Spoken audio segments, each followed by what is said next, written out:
2072 साल वैशाख 12 गते विनाशकारी भुइँचालोले ठुलो पारो हटे गोर्खा बारपाकबाट हजुर केन्द्रबिन्दु गयो आधा नेपाल कठुबाट सबै ध्वस्त भयो कति मरे बुढा खाडा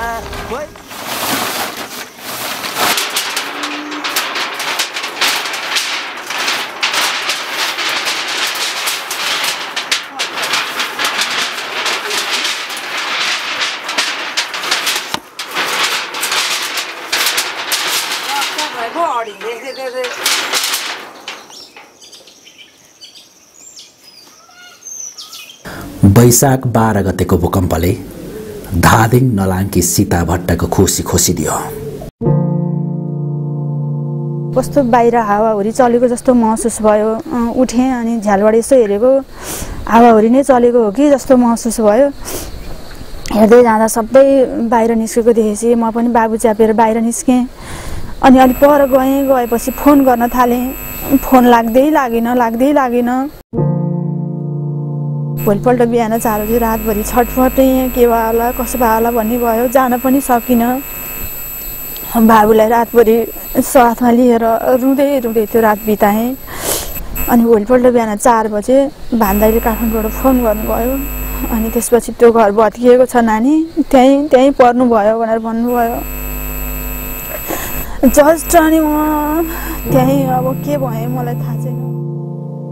माथि राम्ररी फैलाएर राख्ने सानो पाटहरूलाई पनि थिच्दै भूकम्पले शोक र सङ्कट एकैपटक ल्याइदियो सीताको जीवनमा। पढे लेखेकी छोरी सीता माइतीको पनि सहारा थिइन्। अब त सीताकै आधार गुमेको छ।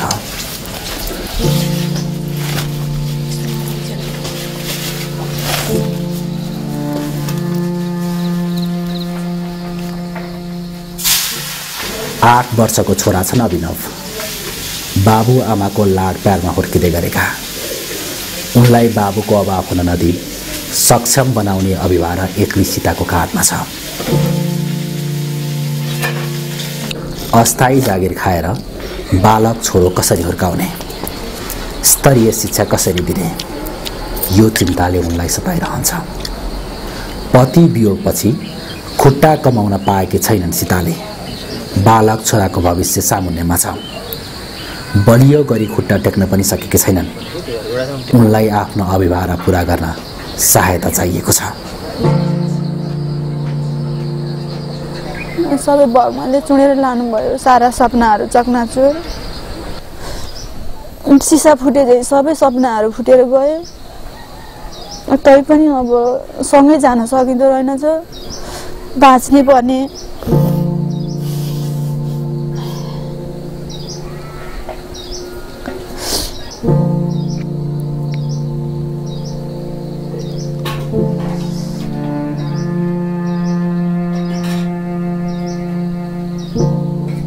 यो नाबालक छोरो साथमा छोडेर जानुभएको छ उहाँले। यो छोरालाई चाहिँ मैले उहाँको ठाउँमा चाहिँ जसरी पनि पुर्याउने छु।